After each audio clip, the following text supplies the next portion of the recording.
On ne sera pas seul. Comme d'habitude, on sera en compagnie des artistes qui vont nous accompagner comme vous le voulez, bien sûr. Mais moi, je ne suis pas seul et je ne souhaite pas être seul. Je suis toujours avec mon jumeau, mon ami, mon frère, mon cousin, bien sûr. Parfois, mon ennemi, s'il rate des ballons, à marquer, hein, côté football. Mon jumeau. Il est là, Gigi. Ah bon? Mon ennemi. Oui. Ça t'arrive? Ñu xuloo. waaw. waaw. Ah bon? Souvent, suñu amee match de football. PNG ñoom kañ la ñuy xuloo quoi mos nañu xuloo. d'habitude kañ la ñuy xuloo. moom laa lay expliquer. Ate souvent vas-y. suñu amee match de football. waaw. nga war a dugaloo. Ah bon? nga war a paasoo. waaw. dama lay mere. yow nga nekk latéral mu ne waaye booy saa yi warul la duut nii di dugal suñu kaawa. warul yomb nii.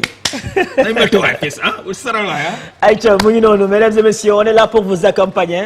Où que vous soyez, qui que vous soyez, on vous dit respect total. Les 14 régions du Sénégal, bonsoir à vous, bien sûr. L'Afrique, le monde entier, un peu partout à travers le monde entier. Nous les nuyu encore une fois. Di nuyu Parisiens, yi nga xamantene, bien sûr, ils sont à un pas de la grande finale. Nous leen koy ñaanal parce que nous, on est des Parisiens. On Ici c'est Paris.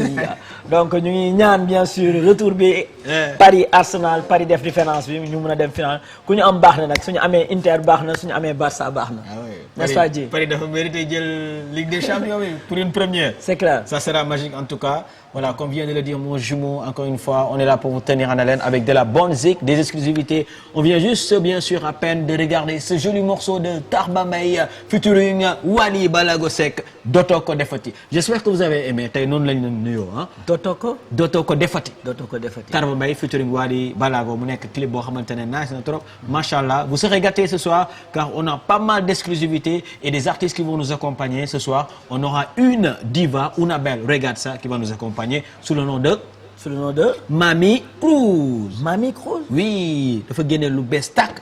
dajji ko si paquet mu ne tey day ñëw may ko waa TFM en exclusivité. Super. Donc Mamy. mais xam nga lan la woy est-ce que. lan la woy. ñii dañu d'accord ne xarit am na.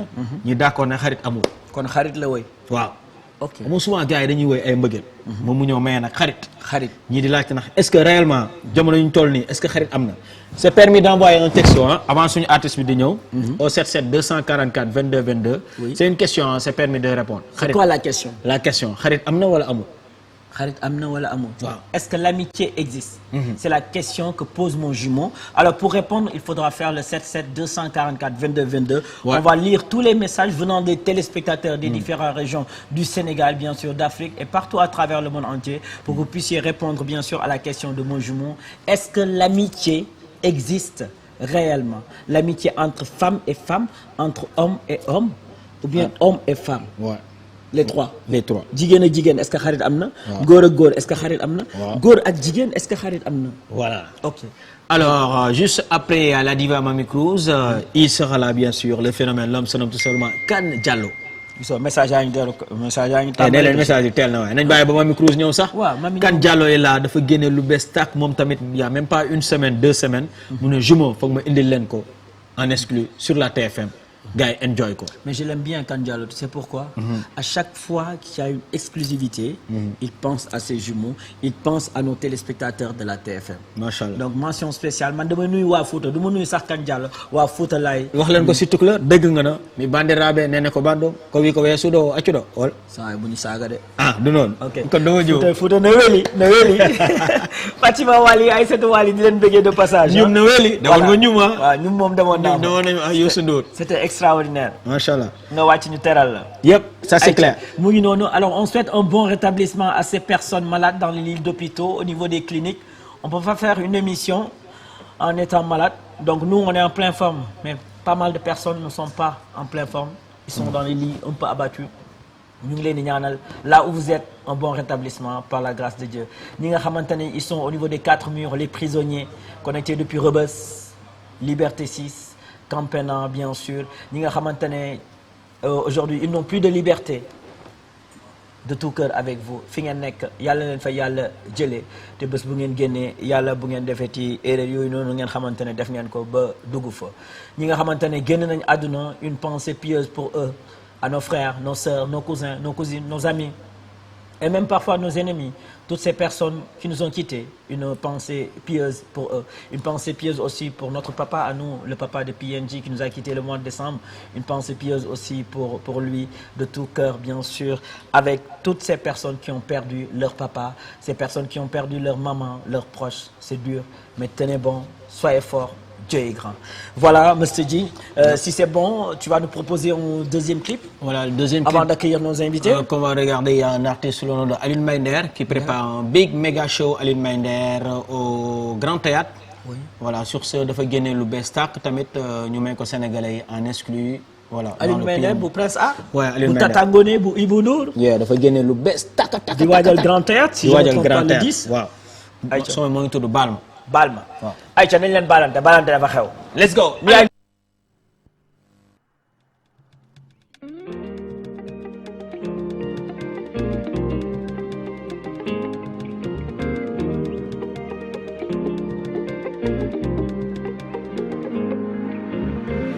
xam naa ni maa juma nangu man maa la tooñ bëgg nga baal ma li ma def ëpp na génne sarangoor gaañ naa la donte jublu ma ci woon léegi ndax yow sama xol nga soo demee ma weet soo meree damay law bala yow baal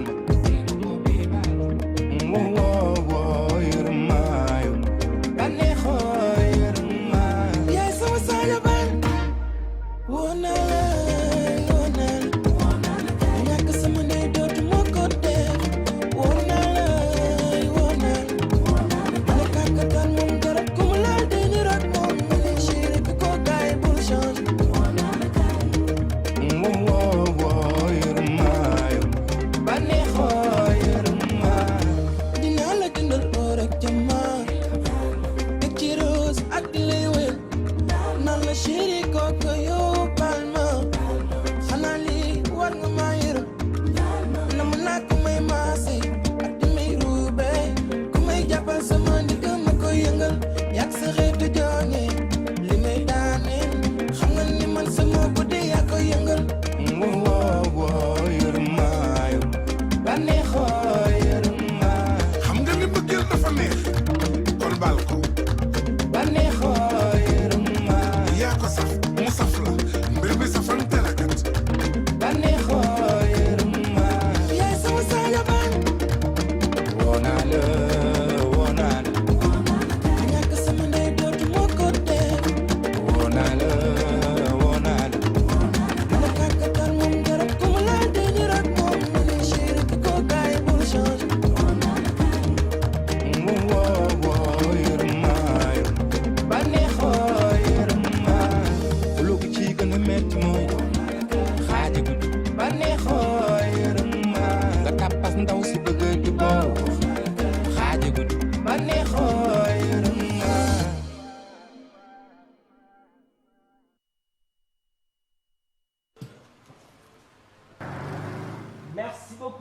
Merci beaucoup à Alioune Mbaye qu'on ne présente plus à nos téléspectateurs, bien sûr, un nice clip, un nice son. Mention spéciale à lui, il prépare un événement pour ce mois de mai, Mr. G. Ça sera pour le 10 mai. Le 10 mai. Alioune Mbaye au Grand Théâtre, bien sûr. Les tickets sont déjà disponibles. C'est à 20 000 francs, entre simple, 50 000 VIP et 100 000 francs prestige. Mais il donc yónnee après son copain, Pape. Mu wan ko gaay. D'accord. Voilà. Ok. Tu vois. Donc, Nder Boy. Nder sera au niveau du Grand Théâtre le 10 mai. C'est à ne pas rater, bien sûr.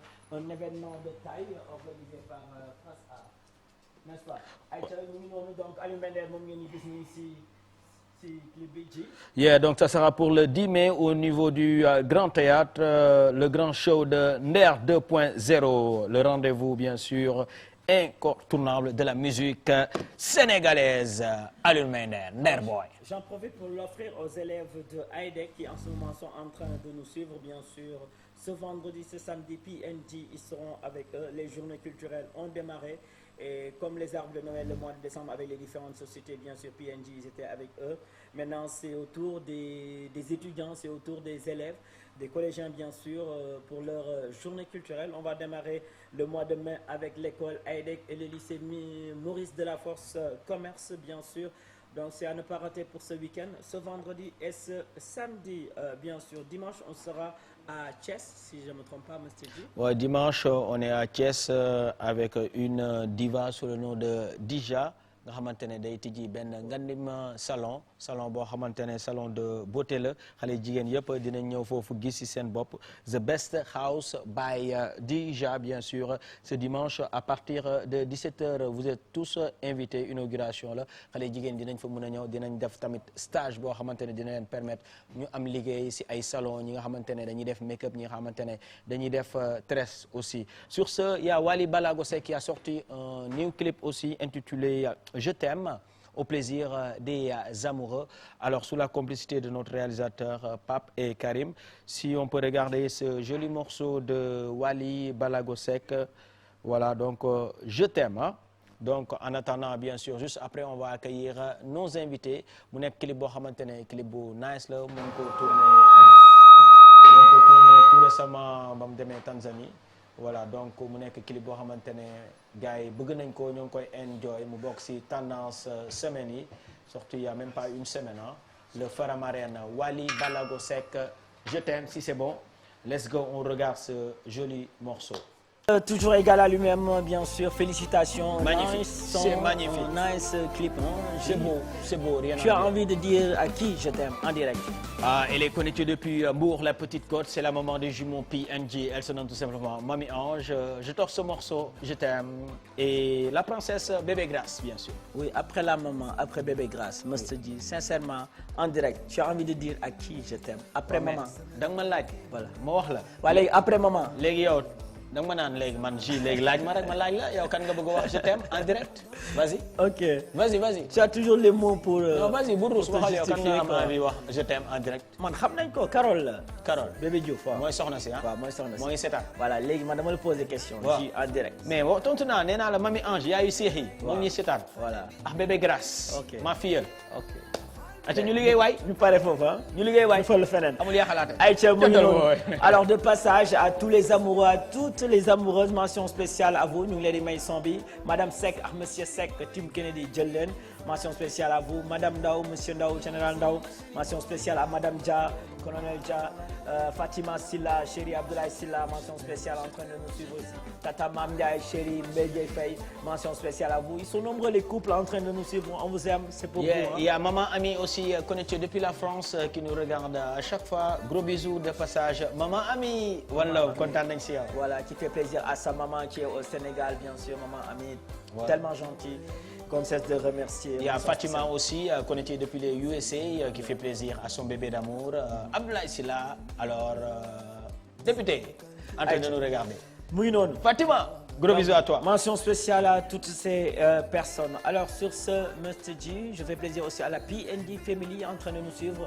Lai Pokora, Bachi Seras, bien sûr, Jérémy Planche. Du coup, remercier Kumbis, Adama Joal, mention spéciale à toutes ces personnes qui en ce moment- Papi, l'italien, Bamba, le saoudien, Bache, big up à toi, Ada, Babacar Parcel, mention spéciale à vous tous, hein, PND Family. Milk, Boubacar Timroubé, Elisabeth. Déjà, yaa ma gën a know. Voilà, Khadija, ça fait plaisir, hein. Les jumelles, one love.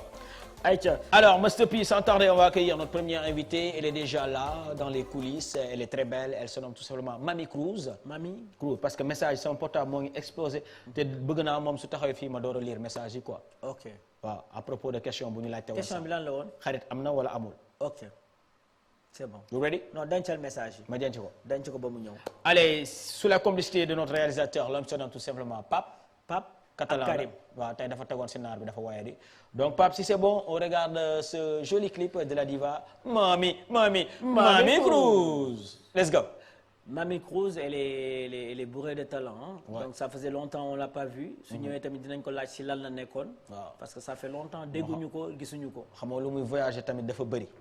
te star la nee na moom dafa lu muy voyager dafa bëri quoi. dafa yor. waaw déjà maa ngi gis puis ay message yu bëri. waaw dama si sàcc tuuti ah. Voilà liiral. waaw xaaral ma lire xaaral ma xool message. liiral 2 wala 3 rek. moom lan la sol. kii nee na salaam Waa, je si m'appelle maman xarit am na mais bëriwul de nos jours. bëriwul. waaw ñu seetaan clip bi après gars yi comprendre Aïcha. lan moo tax ñuy lire message. Aïcha. Let's go. mami esa bu muy jaay tudd tous waaru woo tubaab nee na wax ma sa xarit ma wax la ki nga doon man maa ko xam di jëw rek ku xamul rek xamoo taxawaalu rek lañuy def saa waay am na yenn débat yoo xamante ne waroo si participer yow soo demee bay wax si yii nii man xamoo si moo si dara. du tous boy dawal doxal dox bi ni muy doxee ak ni muy waxee dara tolloo wuti Mami du xeer. yoruñu dara bu ñuy tiit di dee.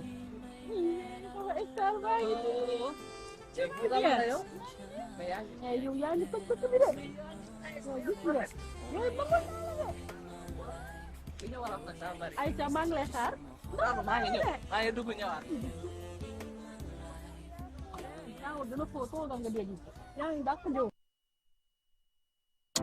Maestro on the beat.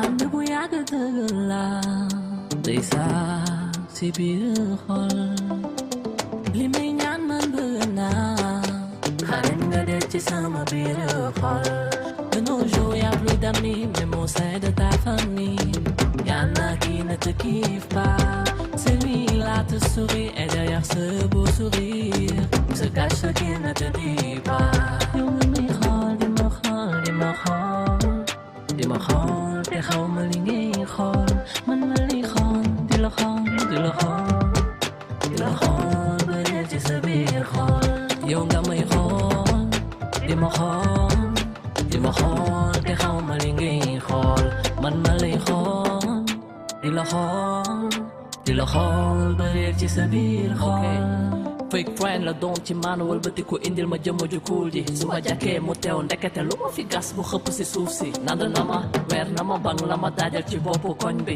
sa fewu ma ni kaye bu jeex ndeke maa waral taaxuraan bi te man ba fi mu toll nii xàmmewu ma kan mooy sama ennemi ubbil mbaar te jaay bu yàqoo ma defaraat ubbil mbaar te jaay bu yàqoo ma defaraat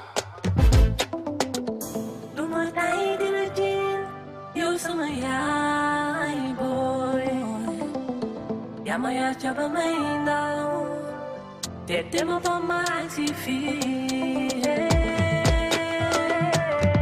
mama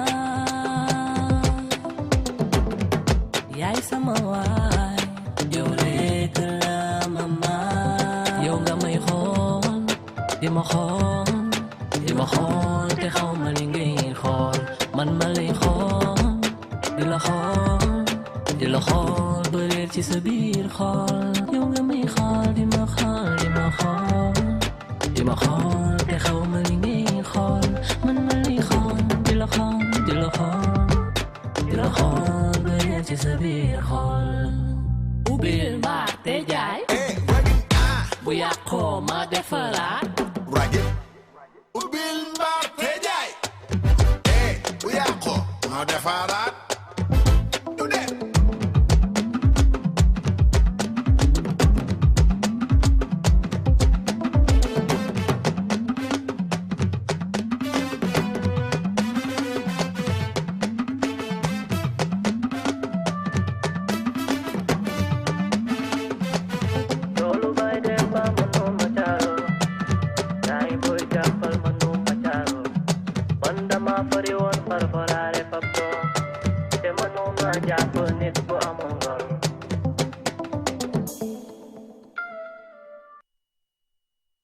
Un nice clip, un nice son. Elle est là, la diva, la princesse, l'invitée des jumeaux PNJ pour la première partie de notre émission. C'est une femme pas tout à fait comme les autres.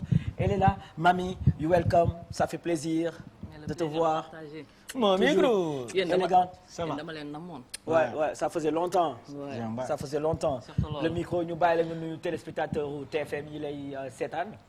waaw maa ngi nuyu téléspectateurs yi di leen nuyu yéen di nuyu waa Sénégal di nuyu àdduna wërngal képp donc genre voilà. di nuyu aussi fi nga nekkoon parce que dañ la gëj a gis fan nga nekkoon foog nga wax ñu ko. maa ngi woon ci Europe bi rek. tu étais en France, en Espagne, Italie. maa ngi woon entre Suisse, France, Italie. comprendre nga maa ngi woon ci Europe bi quoi di wëndeelu xam nga pour saako xam-xam. da nga demoon pour sa carrière wala business la woon. waaw dem naa pour sama carrière. waaw voilà dem naa pour sama carrière dem naa pour business. ok voilà. super c'est magnifique. def naa pas mal de concerts def naa ay festival aussi. ok am na ku ma message woon ne ma mami est-ce que nekkul Suisse foofu lay sëy xaw ma ak benn tubaab gars yi loolu lañ doon warante wala non. dégg naa benn màggetu tubaab laa non mais waaw voilà sëy aussi yóbbu na ma fa. Ah bon? Voilà, bah oui. Tu es marié? Voilà. Oh là là, félicitations. On applaudit. kon sa jëkkër mooy Suisse. Non, en fait amoon naa jëkkër.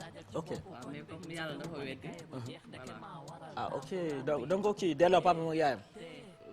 du ma ko waxee noonu parce que sama xarit la te xam naa ne mi ngi may seetaan. Ok. xam nga parfois nit di nga nekk ak nit yéen ñaan ngeen di déggoo et tout ça mais yàlla mooy dogal. Ok. say bakkan la quoi da ngeen divorcé. waaw dañu divorcé. Ok, léegi mais ay gaañ ngeen léegi. non gardé ngeen ay relation. sama real Joe la sama real bro. Ok. Voilà. léegi moom sa xarit la wala parce que xam fake friend la. li ñu non moom du fake friend du fake friend de. parce que xam nga li ñuy wax àdduna. yàlla lu mu jeexal mu jeex. mais mën na jeex ba pare te du ñaaw.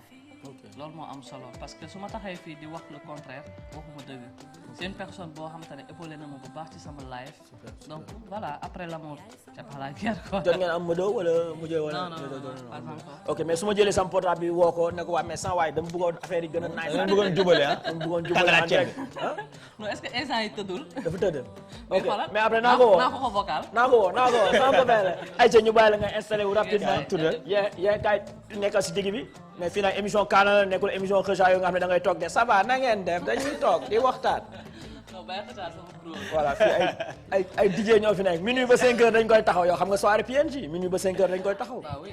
émission télé émission rajo tamit day kii ñu indi la tabouret. non nice instant yi non maa ngi cool. baa ñu indi la tabouret bi. non bàyyi maa ngi cool. day saale nii sax tabouret sax amu fi. nii la mel comédien. ayca mais de passage maa ngi koy nuyu DJ Kheucha ak Racky Aïdara di nuyu Grégoire mon ami mon frère la team 2STV Bijou big up à toi j'ai des amis bien sûr là-bas hein. Mention spéciale à Habib aussi MVP à Rakhou tous les animateurs de la 2STV et les animatrices je vous dis respect total à vous on est une famille malgré que vous êtes dans une autre station nous aussi pareil mais on est des frères on est des sœurs one love à vous. alors puis avant ñuy continuer waxtaan bi damay may benn 30 secondes rek ma lire quelques messages concernant clip bi ak question bu ñu laajte kii Aïssatou Wali la tudd moom nee na xarit am na voilà toujours les textos lui son nom c'est Bac nee na moom copinam mooy xaritam Mamita copinam waaw loolu la wax quoi copine ah loolu la wax wax jabaram de copine loolu doy na waar di acca toujours les textos am na ku ma dese voilà donc sama xarit moom moo ngi Kaolack ak man te ñoo ngi dund lu nice man la Kia Fall depuis Kaolack ah. Kia Fall voilà. alors Fall, toujours mention les spéciale textos kii nee na c'est maman xarit am na mais bëriwul ah. Babacar Fakir moom lu mu wax. Babacar moom nee na gëmul affaire xarit yooyu ah. gëmul noonu. waaw toujours les textos ah. Salmina Jackson moom moo amul xarit mais ñun am nañ xarit. waaw loolu mooy lan. ñun am nañ xarit. ok.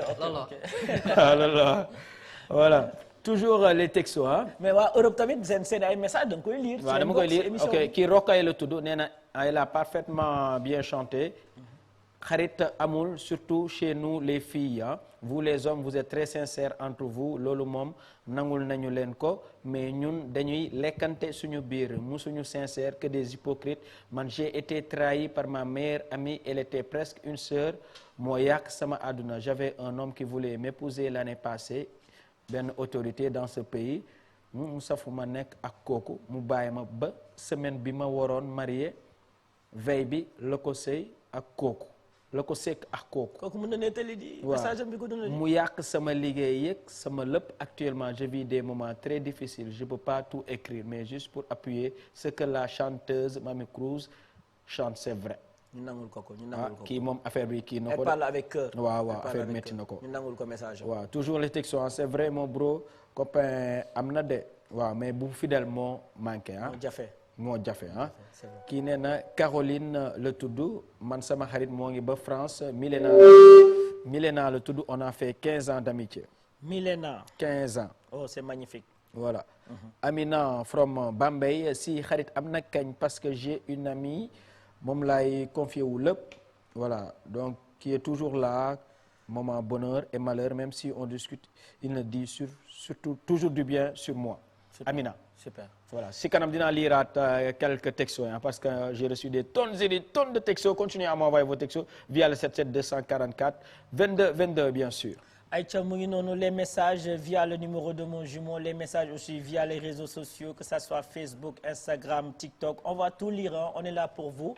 Mention spéciale à elle, Mamie Cruz qui vient d'arriver dans les locaux de la TFM. Mention spéciale à elle, merci d'être là aujourd'hui. Merci à vous. Merci d'avoir accepté l'invitation des jumeaux PNJ. Yéen ñi ma dalal kay yéen lay remercier. Super, Voilà. c'est toujours un plaisir de te recevoir sur ce plateau de la TFM. Plaisir partagé. Voilà, mais cela faisait longtemps qu'on ne t'a pas vu, comme nous m'avons dit en début d'émission. Tu étais en voyage, des tournées à n'en plus finir et tout. Mais tu es artiste, tu as une carrière, tu as Sénégal, et tout. Est-ce que tu as lu baax la nga toog durée bu yàgg boobu au niveau. Ça fait combien d'années génne woo kii. Déjà man 2023 def naa benn single. Single bi viraloon na bu baax sax. mais boobu mi nga fekk fële defuma woon clip bi. mooy Only You. Only You bi may woy naan yow lay seet mama fan nga nekkoon mi amour. mais ñu bëri xamuñu ne sax genre man maa def kii boobu noonu. nu mu Tu as une très belle voix, chante pour nous une minute rek. mais woy ñu benn une minute rek boo xamante ne c'est à ta guise lu la neex rek pour gars yi ñu leen un petit bonjour un petit bonsoir. Open the door, let's count the sunshine. Say my name if you want me by your side. Yaay sama jant bi may leeral. You are my sunshine. Yaay ki leeral sama face. Only you in my life. Yow yaay first ci suma xol. Only you in my life. Yow yaay first ci suma xel. Oh là là, que d'émotion bien sûr. Alors genre baat yu mel nii ji dañuy bëgg ñun sénégalais yi toog di ko dégg tout le temps wala si semaine bi ñu ne xaaral ñu dem Almadies dem tel lieu wala tel restaurant fekk fa Mamie Cruz. Donc tey soo ñu waxee ne tu as passé pas mal d'années au niveau de l'Europe, on est orphelins de notre artiste. waaw ba mun naa ne man 2 ans laa njëkk a toog Sénégal avant may génnee leneen. Ok parce que boo xoolee avant Only You bi single Only You bi génnee naa Talibé man ak Pape mën nga tijji sama kii ñu mayale gars yi suuf Only You bi muy daw. oui waaw mën nga ma ko tijjil. def naa clip ak Samba Peuzzi mooy Talibé bi. boobu mooy sama dernier clip en 2020. après laa toog 2 ans avant may dem festival xam nga seeti leneen parce que comme on dit musique balaa ngay am richesse defal recherche. parce que comme ni ma ko waxee tey suba rek boo nekkee ci benn dëkk kese da ngay jàpp ne réalité yi foofu la yam te comme musique da lay tukkiloo sans frontière war nga war a mën a aussi jël say tànk jéggi frontières yi pour xam lan moo nekk ci yeneen pays yi quoi. kon pour am expérience pour am expérience et tout ça voilà. donc loolu moo gënoon tax ma toog fa xam nga acquérir loolu noonu yëpp. lu am importance parce que tax na ma gën a mature ci sama musique voilà. kon artistes yi nga xamante ne ñu ngi Sénégal mais seen musique Sénégal rek la yem yow da nga jàpp ne ñoom ils sont pas encore matures. non c'est pas que dama jàpp ne que ils ne sont pas matures loolu sama kii la man. sa gis-gis la sama gis-gis la man mun na ma concerner man quoi. mais loolu leen di conseiller ñoom artistes yooyu nga xamante ne dañu tënk seen bopp ci Sénégal ñoom l'essentiel nañ am 3 millions de followers wala 4 millions de personnes ñu ngi leen di béggee every time suñu demee seen concert wala seen soirée mu ngi fees ñu ngi toj Sénégal daal jeex na. waaw mais en fait ku ci am possibilité tukki. da nga tukki quoi même bu dee ci Afrique bi la sax. parce que culture yi bokkul xam nga mentalité yi bokkul yu bëri bokkul. réseaux sociaux mbedd la. tey yow yaay jël sa par exemple yaay dugg sa Instagram wala nga dugg ci benn plateforme di dem xooli ji ay affaires yoo nga xamante ne amul solo mais am na ci ñu nga xamante ne ci la ñuy jaar pour jàng li ñu bëgg a jàng mais xam nga kuy théorie ak kuy pratique bokkul. mën nga toog fi nga toog nga xam li nekk ci monde bi mais nga dund ko moo gën pour man ci ngay ëppee expérience. super voilà alors man damay ñëw ci clip bi exclusivité bi nga xamante ne moom nga ñu indil moom nga indil sénégalais yi intitulé Fake Friend. Voilà, quels sont les messages que tu as envie de véhiculer am nañu comprendre ñii naan Mamie Cruz danaan xarit amul ñi ñoo ngi naan Cybersol moo ngi naan xarit c'est bien possible et tout. mais déjà Fake Friend ça signifie quoi. voilà et pourquoi avoir choisi ce titre. Fake Friend moom mu ngi signifier faux ami quoi. maanaam xarit bu dëgguwul. comprendre nga wala àndandoo bu dëgguwul. moom nga woy loolu laa woy mais ci biir waay bi aussi xam nga lépp loo gis yàlla lu mu sàkk ñaar moo am dafa am fake friend ak real friend am na ñoo xamante ne ay real say real friend la ñuy doon quoi fépp foo mënta nekk si àddina da ngay xam ne que ñii duñ la yàq comme si son bi boo déggee am na fu ma naan ubbil mbaar te jaay ñu bëri ubbil mbaar te jaay lañ ko teg yow loo wax ko mais je pense que je suis assez responsable pour ne pas dire ça xam nga Sénégal ñu si bëri foog nga wax lu choquant Karim tëjël fii ma xool refrain boobu refrain bu muy wax tëjël fii ma xool. foog nga jox leen foog nga wax leen lu choquant pour nga mën leen invité à ce que ñu déglu la tu vois loolu laa si jublu woon métaphore laa def ubbil mbaar te jaay su yàqoo ma defaraat. parce que waa jàmm rek ñu ngi seetaan. waaw kay voilà. ok te ay xaritu mi yaa gisee leen. noonu la demee nag. moo tax xam nga man loolu laay wax ma ne mbarka mooy lan mbarka tur la. mais ñun suñu esprit moo tur di ba nga xamante ne man genre da ngay dégg ubbil mbaar te njaay rek. yow nga xalaat ubbil Mbarka Ndiaye mun naa ne ubbil pii wala ubbil ji mais bu ma ubbee mun naa xool sa xol tu vois mais gars yi dañuy jàpp leneen dañ koy xalaatee feneen quoi voilà te ñun dañoo juddu fekk fi ubbil Mbarka Ndiaye ubbil Mbarka Ndiaye rek voilà ñu jël ko mais maire yi ñoo si doon lëmbal ay lëmbal yoo xam te ne doo comprendre moo tax nit ñi seen xel yi dem foofu mais métaphore laa def ubbil mbaar te jaay su yàqoo ma defaraat ok maanaam ñu ubbi benn mbaar quoi kuy jaay benn ay spaghetti su yàqoo après ñu tëjaat xam nga yow foofu nga ko jëlee parce que boo xoolee dama ne fake friend la doon ci man wëlbati ko indil ma jëmu ju kuul ci su ma jàkkee mu teew ndekete lu ma fi gas mu xëpp si suuf si nand na ma weer na ma bang la ma daajal ci bopp koñ bi safewu ma ni kaye bu jeex ndeke maa waral taaxuraan bi ma ne te man ba fi mu toll nii xàmmeewu ma kan mooy sama ennemi daan ne ubbil mbaar te jaay su yàqoo ma defaraat maanaam focusal ci sa liggéey yow. ok comprendre nga donte yaa ngi wër di ma waxal mais bis boo amee problème mun naa la dimbali boobu benn la comme ci explication yi. deuxième bi mooy tamit am na ci ñoo nga xamante ne bu njëkk ba mbaaru ndekki yeeg mbaaru koñ yi fa lañ daan toog di jëw di yàq nit ñi. mais bu demee ba nit ñi am fit di ko yóbbu ci réseaux sociaux yi comprendre nga foofu la ñuy ubbee mbaar yi jaay fa nit ñi xam nga toroxal fa gor ba du ñemee génn ci mbedd bi. ok tu vois ce que je veux dire. voilà donc.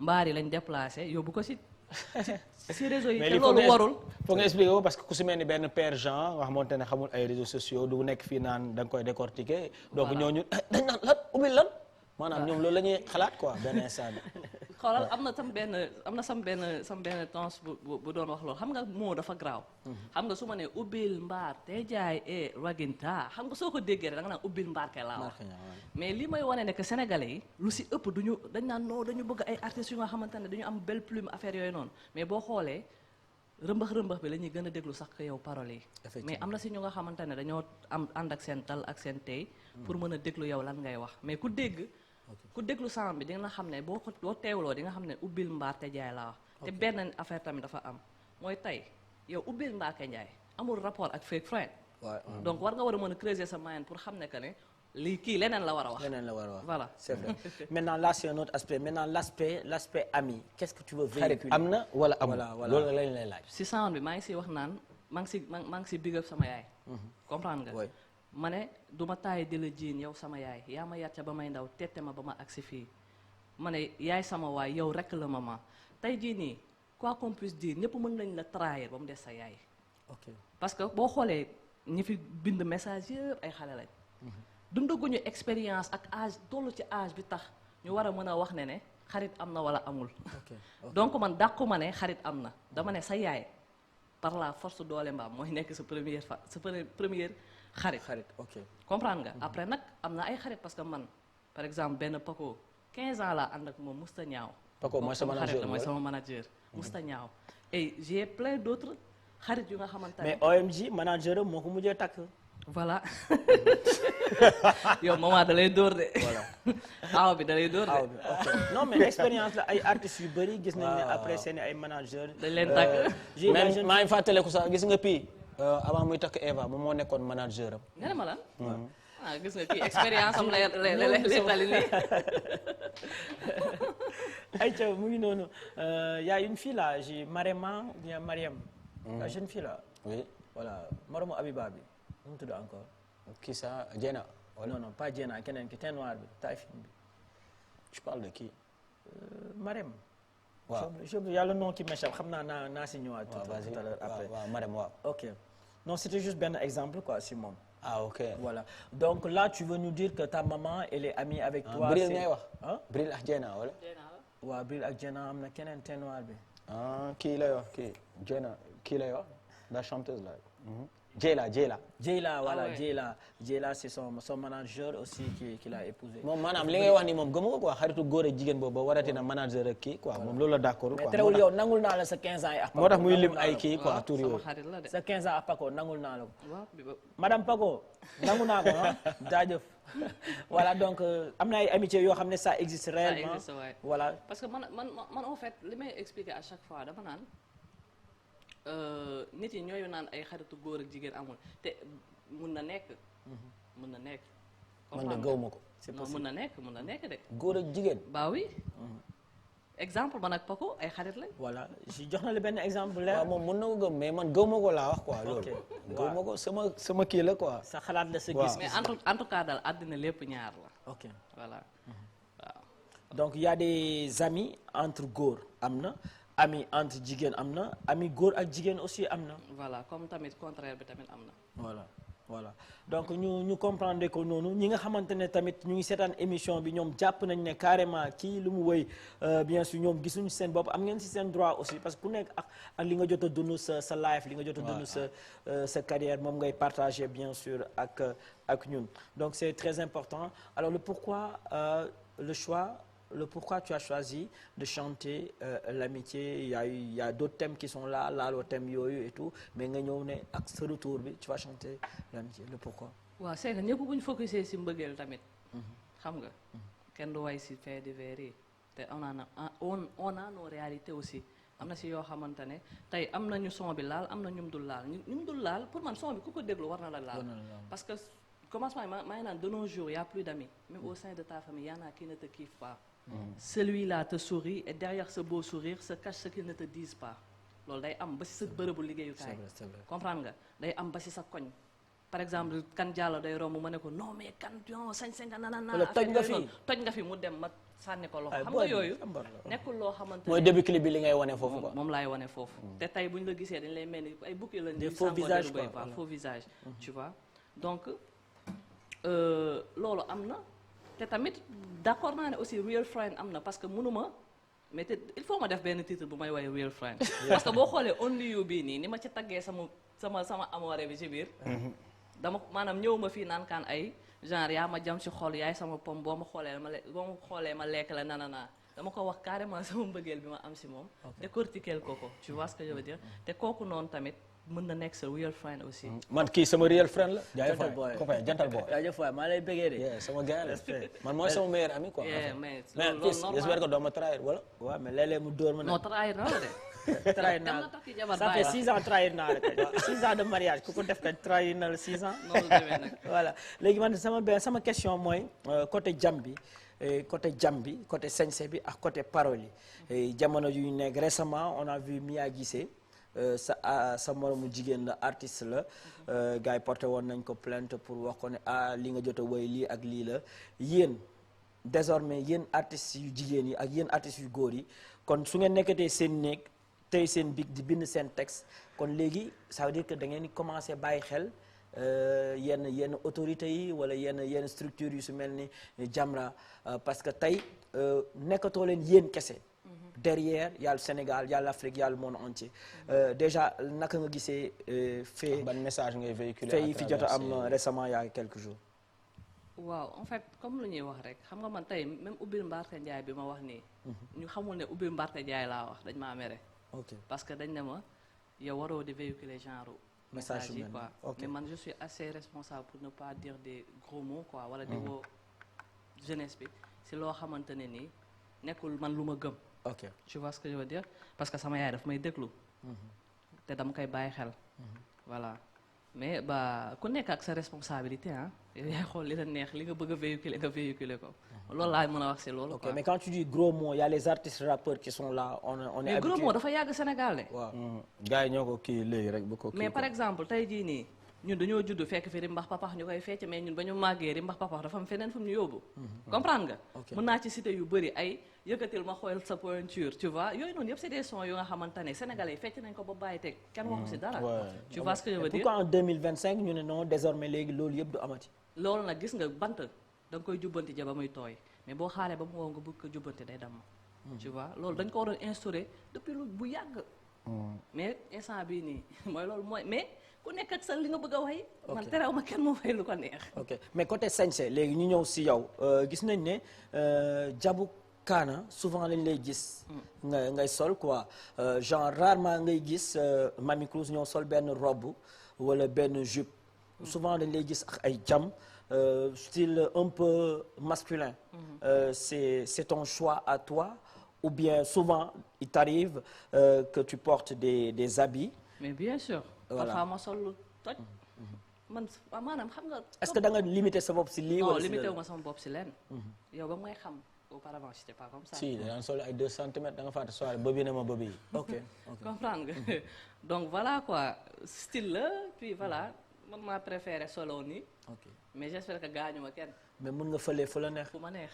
ok mun nga xaar alors quels sont les projets de Mamy après avoir sorti ce morceau dans l'immédiat 2025 ñoo ngi dugg ci été bi vacances yi am nga ay soirées en vue ou bien album en vue c'est quoi les projets dans l'immédiat de Mamy Cruz avant d'accueillir notre deuxième artiste bien sûr. waaw projet yi nag mooy comme par exemple single bii nii génn na. dinañ def tournée médiatique après tournée médiatique yi aussi bëgg nañ génne yeneen clip ci biir année bi.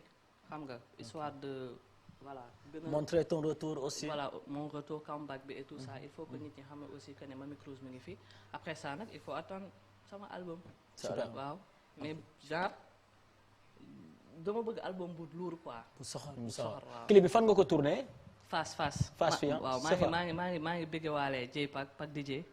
moom moo def clip bi donc maa ngi koy remercier bu baax parce que.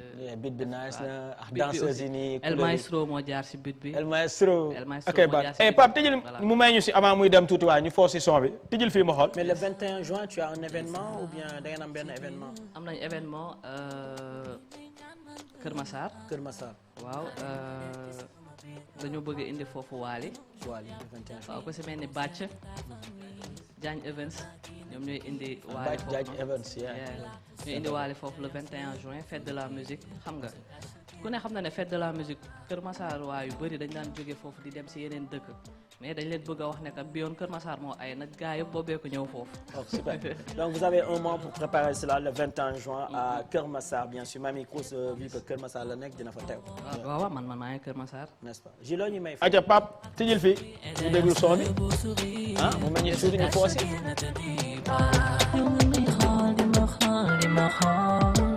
di ma xool te xaw ma li ngay xool man ma lay xool di la xool di la xool di la xool ba réer ci sa biir xool yow nga may xool di ma xool di ma xool te xaw ma li ngay xool man ma lay xool di la xool di la xool ba réer ci sa biir xool fake friend la doon ci maanu wëlbati ko indil ma jëmm ju cool ji su ma jàkkee mu teew ndekete lu ma fi gas bu xëpp si suuf si nand na ma weer na ma bang la ma daajal ci boppu koñ bi safewu ma ni kaye bu jeex ndeke maa waral taaxuraan bi te man ba fi mu toll nii xamewu ma kan mooy sama ennemi ubbil mbaar te jaay bu yàqoo ma defaraat ubbil mbaar te jaay ubbil mbaar te jaay ubbil mbaar te jaay bu yàqoo ma defaraat duma tay di la jiin yow sama yaay booy yaa ma yaa ca ba may ndaw te ma ba ma agsi fii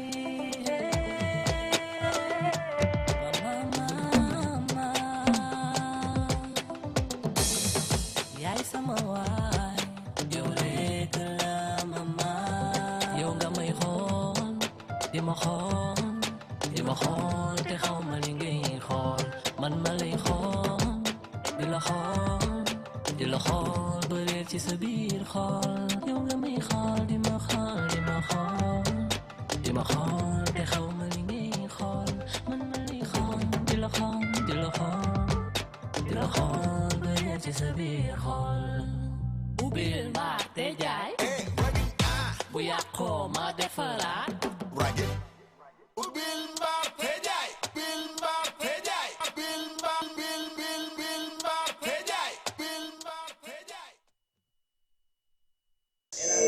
Elle a raison d'expliquer ça pour que mu leer si Ouais. kanam gars. En tout cas kontaan nañu si son bi si clip bi voilà toujours égal à toi chapeau à Kontaan naa toi si yéen tamit, et xam nga. big respect. nekk ngeen fi di maanaam di jouer rôle bu grave ci musique bi. benn ñaareel ba mooy ay questions yu pertinentes ngeen di poser artiste te gis nañu aussi respect bi ngeen am ci artistes yi et loolu c'est à saluer quoi vraiment. damay sawar tout le temps di ñëw ci seen émission parce que xam naa ne que ay pro ngeen quoi. c'est vrai voilà. yow ak PNG yàgg na. Yes. te événement boobu incha allah dinañ ci jàpp le 21 juin. alors sur ce comme que da nga nekk phase promo pour le son. Nous, chaque lundi, on est au niveau de l'étage de Saly. Bëgg nañ aussi la petite côte Ah ouais. Mbour. Ce lundi. May leen ko en exclusivité ce début du mois de mai si ton emploi du temps. Mamy Cruz avec PNJ à te le Saly. permet. Inch'Allah. À l'étage. Ouais. ñu ñoo may ko gars yi. ñu Waaw, tasaare comme d'habitude. loolu amul benn Foofu sa problème kër maa ngi la. seen ginnaaw. Allez, ton dernier mot, ça sera quoi? waaw ba maa ngi leen di remercier ci invitation bi émission bi nice na vraiment xam nga di leen encourager di leen féliciter. Merci. parce que yéen démb ngeen quoi. te bi ngeen fi nekkee ba tey dara ñaawul. maa ngi nuyu waa Kër Massar. Kër Massar. voilà di nuyu waa Njaxiraat parce que. léegi damay lii quoi. damay jaabante di nuyu tamit sama staff yëpp comprendre nga ko ci benn Paco tim bi xam nga Paco Fatima l'intouchable Bambi xam nga ñoom Amina Rasoul gars yëpp maa ngi leen di bége di tamit ñaanal sama yaay gudd fan ak wér gu yaram ak yaay yi nekk ci àddina bi yëpp di ko ñaanal aussi papa yi nekk ci àddina bi yëpp aussi di ñi nga xam te ne dañu perdre seen parents yi maa ngi leen di jaale déjà man aussi j'ai perdu mon père en 2022 oh là là massa donc massa. voilà yal na leen yàlla xaare àjjana di leen wax ne que nañu dem ci réseaux sociaux yi Mamy Cruz mooy sama tour MAMYCRUZ comprendre nga ñu dem abonné aussi YouTube bi xam nga, Instagram TikTok et tout maa ngi foofu. Ok, voilà c'est est-ce ça. qu'on peut avoir le contact de ton manager pour Paco. ñi nga xamante ne restaurant yi wala hôtel yi bëgg nañ la gis nga tëye guitare di leen wéyal benn 1 heure de temps ne serait-ce que ñu contacter la tamit am ay link avant album bi di génn yoon la ñu gis la si yenn béréb yi. waaw loolu Le numéro de waaw Paco oui 77 77 gars yi jël leen 938 938 04 30. 04 30. Voilà. Alors Super. c'est le numéro du manager de Mamy Cruz pour ñi nga xamante ne bëgg nañ ay prestations Mamy appelez au 77 938 04 30 bien sûr Paco le mannequin. gis nga loolu. J. voilà donc dañ lay bàyyi nga annoncé kaa ñu xool nooy annoncé kii suñu artiste invité bi. nooy annoncé. waaw kii moom. Kan Diallo waxal ak téléspectateurs yi nga tagg kan nga wax kan mooy kan nga yëgal ko yaay animatrice bi.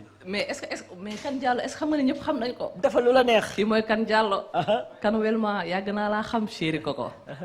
mën a sañse mën a way. c'est clair. depuis yàgg na ay 2017 2018 laa ko xam. donc Kan Diallo nekkatul artiste bu gars yi di présenter Sénégal ak xam nga dans le monde entier. donc kan ñu ngi lay dalal. ci émission PNJ allez Kan en direct va allez. saluer sa sœur bien sûr voilà. Sur la Toujours Mamy élégant, Cruz. hein. Pape Mamy si Cruz c'est et bon. Kan Diallo live and direct c'est ça. Voilà esprit d'équipe deux artistes bien sûr ñu daje ci plateau PNJ Kan Diallo tu as un petit mot à dire à ta sœur Mamy Cruz balaa ko muy wàcc ci scène bi. Bah oui, bon, tout d'abord, maa ngi nuyu mbokku téléspectateurs yi. Mamy Cruz, on s'est connus depuis longtemps. Et vraiment, elle est incroyable, nit ku talentueux, xam nga. Et je pense que mës naa ñëw si sa benn concert à Kër Massar. ci benn ouais, affaire bu cool, c'était bien et que xam nga. Donc ça fait longtemps qu'on se connaît. Et que mu nekk artiste bu mag a mag boo xam ne aussi mi ngi def ay affaires yu nice ci kaw parce que Sénégal bëri na ñooy am artistes yu mel ni comme moom te xamuñu leen exactement ñooy kan donc moom il fait de très bons trucs fële ci Europe et que bon voilà c'est vraiment c'est un plaisir tout le temps de partager avec toi benn plateau PNJ. clipam bi noo ko gisee bu bees bi. Mais c'est excellent parce que déjà il y a le grand réalisateur Pac DJ qui l'a fait. Et aussi gis naa aussi le thème bi dafa am solo.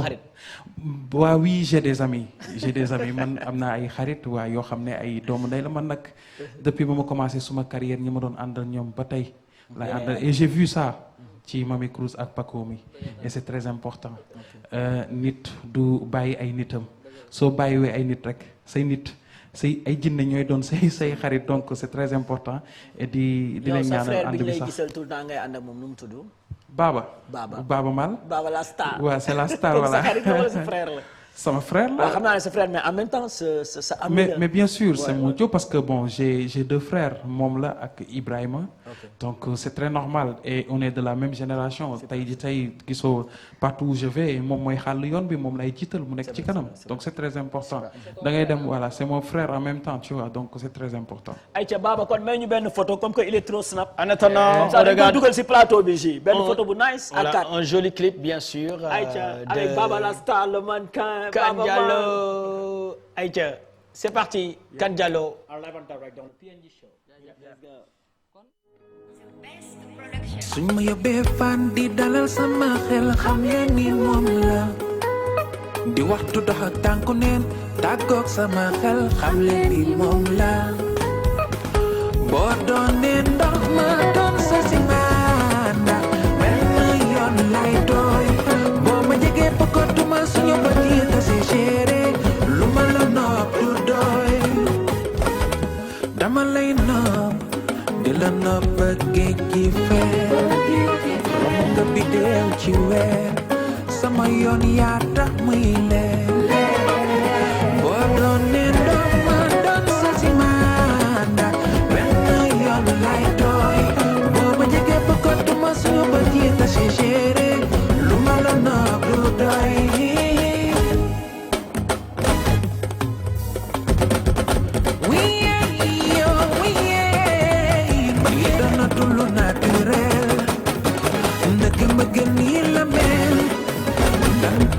lu naturel mu mujjee ëppi loxo wala mu yëpp sa xel man dafa dinaa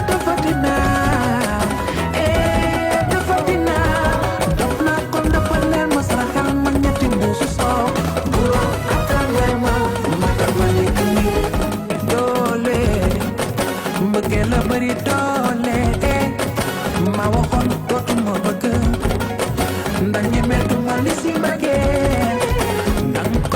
lu naturel mu mujjee ëppi loxo wala mu yëpp sa xeer man dafa dinaa dof naa kon dafa leen ma saraxel ma ñetti muusu soow guro atangay ma dama lekk li doole mbëggee la bëri doole ma damay wuti doole mbëggeel bi ma gis dafa laaj ma am doole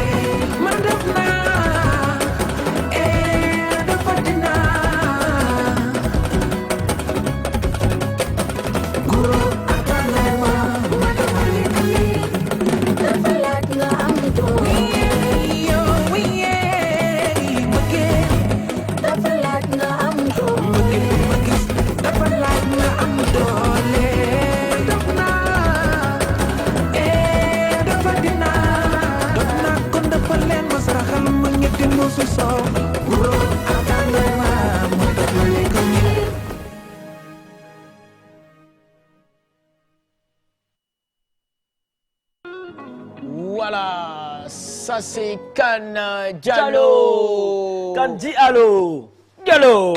ji Canta bro sa couleur lañ sol de. ah ouais non tey dama kontaan. rouge bi moom dama koy sàcc bii dama koy sàcc. oui bii dama koy sàcc macha allah dafa nice. rouge dafa dope. waaw mais. il est habillé par qui ku la solal nii. Karim jëlal 5 bi suuf waaye ba si kaw. habillé par Ibrahima. c'est un jeune tailleur boo xam ne xam nga Sénégal nag y a des jeunes qui sont très talentueux. ki Ibrahima la et il fait de très bons trucs donc moo ma ñëwal affaire bi. super fan la nekkee Ibrahima. mi ngi nekk Parcelles Assainies sama kër. from pied sama kër la nekk mercredi prochain Ibrahima bëgg naa nga solal PNG ah. non da lay defar lu graaw. voilà parce que da lay defar lu graaw. kon Ibrahima la contre Neymar ji. kan moo gagné tey Ibrahima contre Neymar parce que ñun Neymar shop moo ñu solal quoi. fi jaar si kaw suuf voilà Neymar shop bu Liberté 6 contre Ibrahima bu Parcelles. tey loolu la voilà donc mention spéciale de passage à Neymar shop bi nga xamante ne moom moo solal PNG si émission seetu. connecté depuis Liberté 6 juste avant ngay egg campena bi. ok permets-moi de donner son contact J Neymar donc ñu koy jaajëfal bu baax Neymar shop moo jaar fii casquette bi tubéy beeg lépp moom la ne gars yi kontaan nañ si yow moo ngi nice jantal boy la moom jantal boy. Neymar c'est le 77 481 34 35 481 34 35 Neymar Shop merci à lui tout à l'heure ki nga xamante ne moo solal la bien sûr suñu artiste bi Kane Diallo dinañ joxe aussi numéro parce que émission bi ñun artistes yi dañuy soxla ñuy solal parce que lu ñu sol benn yoon pour nga solaat ko problème lay doon. non artiste dafa war di sañse. di sañse artiste dafa war di clean. artiste dafa war a waaw dafa war a di joxe loo xam ne un très bon exemple et c'est très important. c'est vrai c'est vrai. ñu bàyyi la nga dal seetaan Karim bien sûr la ak Pape allez-y Karim ak Pape donc waa Parcelles ki nga xamante ne moo solal c'est comment encore tu dis waa Parcelles. Ibrahima donc soo solee les PNG jàppal ne am nañ benn réalisateur ak benn caméraman damay xool ndax bëri nga doole kon au total on est 4 ayca mercredi prochain yaa koy coaché wala donc mu ngi noonu il s'appelle Kane Diallo il est là pour accompagner PNG à terminer leur émission. La deuxième partie de l'émission sera assurée par Kane Diallo, l'homme qu'on ne présente plus, la voix d'or de Kane Diallo. Voilà, donc à chaque fois qu'il a un événement, bien sûr, il nous invite à ces événements, muy concert, muy soirée anniversaire yi nga xamante ne da koy def, que ça soit Méridien, que ça soit au niveau de la 2STV. Il est toujours là, bien sûr. Très fidèle. Moi, je tenais à te féliciter pour événement yi nga xamante ne yaa ngi koy def, comme vient de le dire mon jumeau. Tantôt on regarde ça en direct et tout. Voilà. di la wax ne job bi moo ngi nice quoi te c'est pas facile quoi nga nekk jeune tamit tu vois faut oser le faire parce que tu fais des soirées yoo xamante ne c'est à guichet fermé te gis nañ prix souvent kii donc dama naan waa bay kat mi mooy mel ni gars nu mu fa demee noonu aj baar bi nii waaw toj ko frère am boobu moo nekk si suuf nag sa waay bu def 3000 de booy yéegalal baar bi 5000 sax bu ko def 10 000 la ñuy commencé di la wax félicitations job bi moo ngi nice quoi respect à toi kan balaa ñuy wax si clip si la kan waa Fouta ñu ngi seetaan loo ñu may baax na assalamu aleykum bandiraɓe musidɓe tedduɓe kala mbiyowo mbimi e mbimami min ɓinguel moon Kane Diallo welma mi salmina noon foof goto foof inde mum e yettude mum mi salmini ñagganaɓe mi salmini ceerno Serigne Abdourahmane Niane ki may wax nag mooy Serigne Abdourahmane Niane di suñu sëriñu dëkk nekk koo xam ne mooy suñu wasila mooy suñu lépp la fois passée ñi ngi nekkoon gàmmu ñandaan di nuyu waa ñandaan yëpp di wax ni ñandaan il fait mi ngi nekk ci biir département de Podor donc di nuyu ki nga xam ne aussi mooy monsieur le maire Asmali Gueye maa ngi nuyu waa Parcelles Assainies aussi di nuyu kilifa diine yu nekk Sénégal yëpp di nuyu aussi kilifa kër gi ki nga xam ne aussi il fait partie de notre référence muy Youssou Madjiguène Ndour di nuyu ki nga xam ne aussi mooy Baba Beyti Mal mi nga xam ne ba ñuy nekk xale ba li ñu màgg tey ku ñu xool gis Baba Mal yàlla suñu borom moo def loolu nekk ki nga xam ne mooy xarit intime bu Mbassou Niang léegi-léegi maa ngi leen di dégg ngeen di wax ne ndax xarit am na ñaar ñooñu tax na vraiment ma wax ne xarit entre xarit am na parce que Baba Mal il avait Mbassou avait Baba Mal ñoom yàlla dee rek moo leen tàkkale donc Mbassou jiitu maa ngi koy ñaanal yal na ko yàlla xaaree jana yàlla baal koy baal. Baba Mal tey suñ ko déggee nii ban son moo la gën a marqué si Baba Mal boo xamante ne mën nga ñu si may benn 30 secondes rek boo xamante ne yow.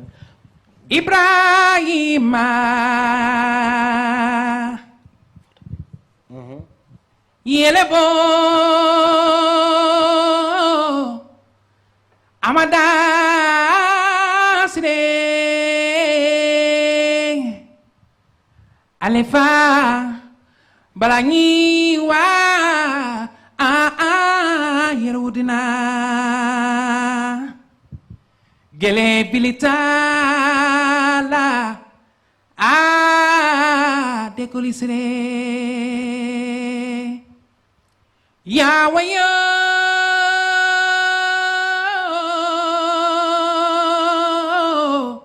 yela ye la la la la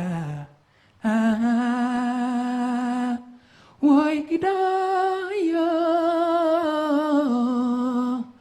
walam salane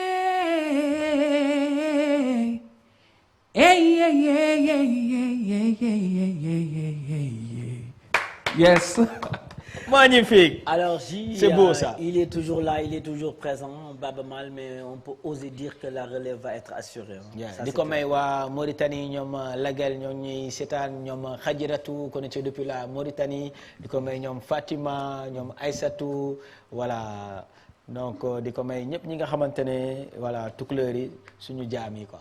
waaw Baba le frère de Kane Diallo photo nga ñu sànq benn photo yónnee goo ma ko de gisaguma ko de yónnee ma ko ma yónnee ko sama réalisateur Aïcha waaw donc mu ngi noonu Mr Ji. Voilà, donc on vient aussi de regarder ce joli clip Dofotina. Ça parle d'amour. Nga génne ko bu naa ne yàggul tellement parce que jotuñu woon def ci promo jotuñu woon def ci émission tey nga indil ñu ko tamit avant ñu ñëw ci lu bees li nga xamante ne mooy Nattugal. Voilà, donc ñu wax ci Dofotina bi nga xamante ne moom lañu seetaan léegi Dofotina. Ouais, Dofotina, c'est un clip que j'ai sorti il y a un mois. Avant Korgi. Ouais. Et c'est réalisé, écrit et produit par The Best di ko nuyu de passage boobu moo nekkoon suñu premier produit maak moom et que vraiment mu dox ci ay tànk yu nice et c'est un plaisir de travailler avec lui. Dofotina nag mi ngi disponible ci YouTube et que bon voilà xam nga rek dañu toll ci jamono boo xam ne il faut lépp loo am rek il faut le sortir pour que les gens puissent apprécier et tout. xam nga parce que les choses ont changé. xam nga raison pour laquelle sama public ma may leen Dofotina.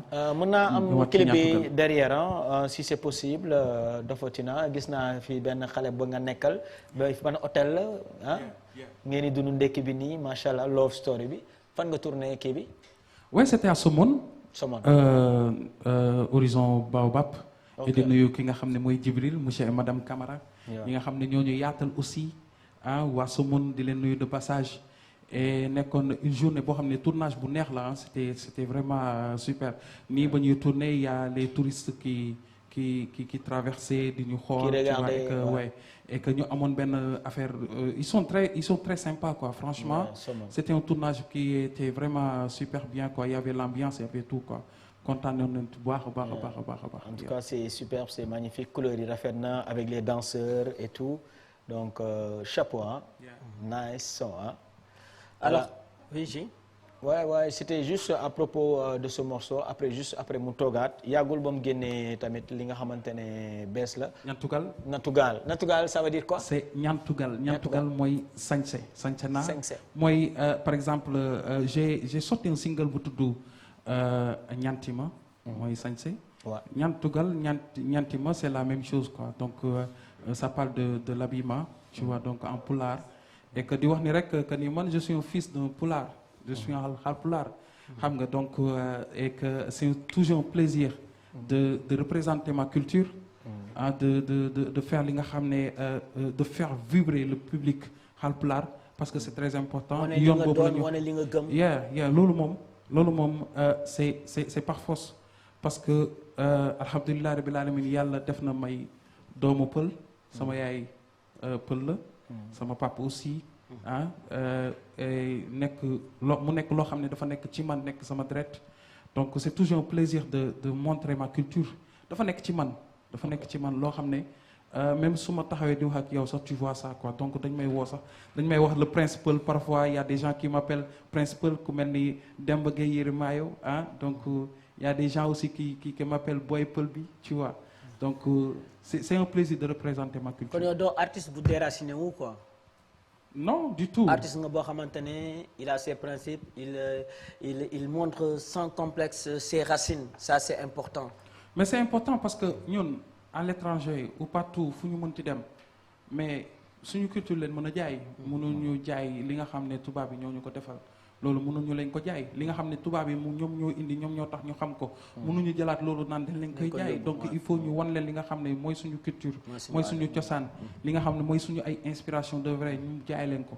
donc loolu moo gën a am solo et que man je suis une personne boo xam ne ci nu ma yaroo ak ni ma fi ma yaree ak aussi yàlla def na j'ai vécu avec mon père xam nga benn moment yoo xam ne moom il m'a appris des choses yoo xam ne ci culture Haalpulaar. et que loolu vraiment dama koy santé suñu borom bu baax a baax j'ai eu un père boo xam ne il est vraiment dafa fonk valeur yi dafa fonk li nga xam ne mooy culture Haalpulaar aussi ñun ci loolu la ñu jàngal ci loolu la ñu yare donc raison pour laquelle tey lu ma mënti yuuxu bu ma woyee léegi ci pulaar automatiquement tu sens dina am loo xam ne da nga ko yëg loolu c'est naturel. loolu c'est très. le fait que gars yi di la comparer ak Baaba Maal wala ñu naan futur Baaba Maal. wala non Baaba Maal c'est mon père. wala gars yi comparaison. non en fait le fait que gars yi naan yaa été après drapeau bi quoi xam na ne Baaba Maal. souvent les gens le disent. Voilà. c'est ji loolu lu diis la. loolu gis nga Baaba Maal man pour man sax y aura pas d'héritier pour Baaba Maal. parce que c'est une. mais gars yow la ñu wax naa yaay héritier bi c'est une référence la. Baaba Maal référence la et que yàlla def na mu am lu bëri lu mu def ci musique Haalpulaar et ci musique dans la musique sénégalaise am lu bëri lu mu fi def kii monument la. monument la et que pour man baatu même doonu bi baatu héritier bi dafa diis trop ci man. ah mais c'est une fierté quand même. mais quand même je sais que mon père Baaba Maal il sera trop fier de voir aussi son fils Kane Diallo écrire son histoire dans la musique sénégalaise et loolu c'est très important. pour man chaque artiste dafa war a tracer son propre chemin. chaque artiste da nga war a tracer sa propre chemin chaque artiste da nga war a fighting. chaque artiste tu dois être fier aussi de ce que tu fais. xam nga liggéey ba nga xam ne ñu xam ne lii de fi nga yegg nii tey yaa ko indi sa bopp. et c'est très important. Ouais, c'est très important. Voilà, donc si c'est bon, on va regarder ce joli clip nouveauté bi nga xamante ne moom nga ñu indil.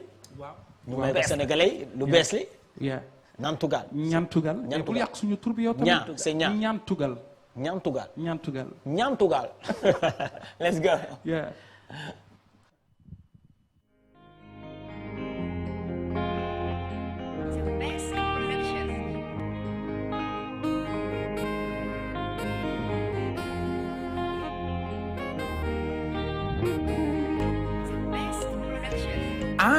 Subalbe Sénégal min koy mi salmini mon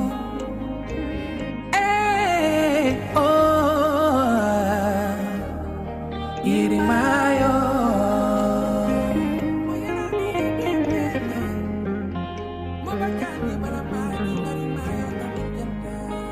yodi wudema yodi anyantima yaduma welcome yodi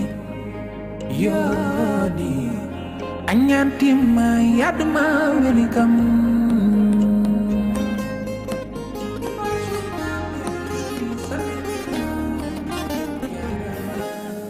jonta do mayoda masongo nyanto da yoda dago mi welto an sakti lewla wande reno wude mayodi dago mi welto sayne yede ko jamti yotto jabe ko mari boy de yede ko jiku fof na ne bibe fambe jonta do mayoda masongo nyanto da yoda dago mi welto I'm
Diallo ñantugal ma yoni kono ngay do no tumago jota do ma yoda ma so ñantu da yoda da go dile do ansa tile wal de benno wude ma yoni da dile do